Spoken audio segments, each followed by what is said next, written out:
The Russian military is preparing to further develop its offensive in the Donbass region after reducing military operations on the fronts of Kiev and Chernihiv in northern Ukraine. As of March 31st, the Russian military and the armed forces of the Donetsk People's Republic advanced further in the city of Mariupol despite facing fierce resistance from the remaining troops of the Azov Battalion and the armed forces of Ukraine. With support from the Russian Navy, DPR forces were able to capture the main headquarters of Azov in the city, dealing a heavy blow to the nationalist force.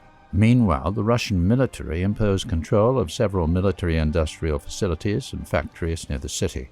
Currently, the Russian military and DPR forces are trying to clear the left bank of Mariupol. On March 31st, in order to facilitate the evacuation of remaining civilians from the city, the Russian Ministry of Defense opened an additional humanitarian corridor from the war-torn city to Zaporozhye with a stop in Berdyansk. On the other fronts of the Donbass, limited battles and small advances were reported. Russian forces made some gains in the Izium area in the south of the Kharkiv region. The forces also moved closer to Sloviansk.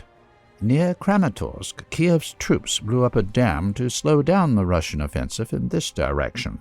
In the Lysychansk, Severodonetsk agglomeration, there are no major changes on the front lines. However, heavy human and material losses were inflicted on Ukrainian forces. Meanwhile, LPR troops secured the settlement of Zitlovka and advanced in Kremenaya. On the fronts of Kiev and Chernihiv, Russian forces continue their redeployment after completing their tasks, according to the Russian Ministry of Defense. Russian strikes continue to target Ukraine's key military facilities. On March 30th, a strike with air-launched missiles destroyed large fuel depots in the Staro-Konstantinov and Khmelnytsky regions, from which fuel was supplied for the grouping of the Ukrainian forces in the Donbass. On the same day, a strike with the operational tactical missile system Iskander destroyed 2 large depots of missile and artillery weapons in the village of Kamenka, Donetsk region. In the morning of March 31st, Russia announced that during the night its operational tactical and unmanned aircraft struck 52 military targets, including 4 command posts, an S-300 anti-aircraft missile system south of Izium, and a Buk M1 in the Krakhovo area. Meanwhile, aerial battles continue in Ukraine's airspace.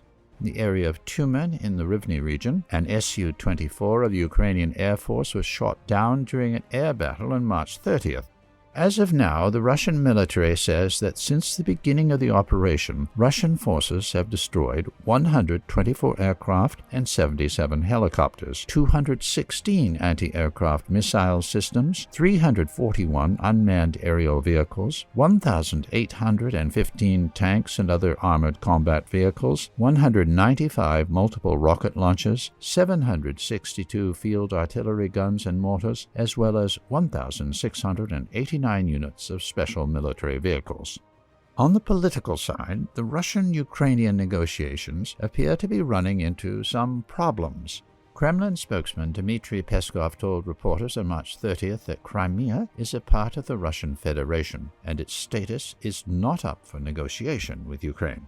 The statement was a response to Ukrainian demands to discuss the status of the peninsula within 15 years after any ceasefire agreement.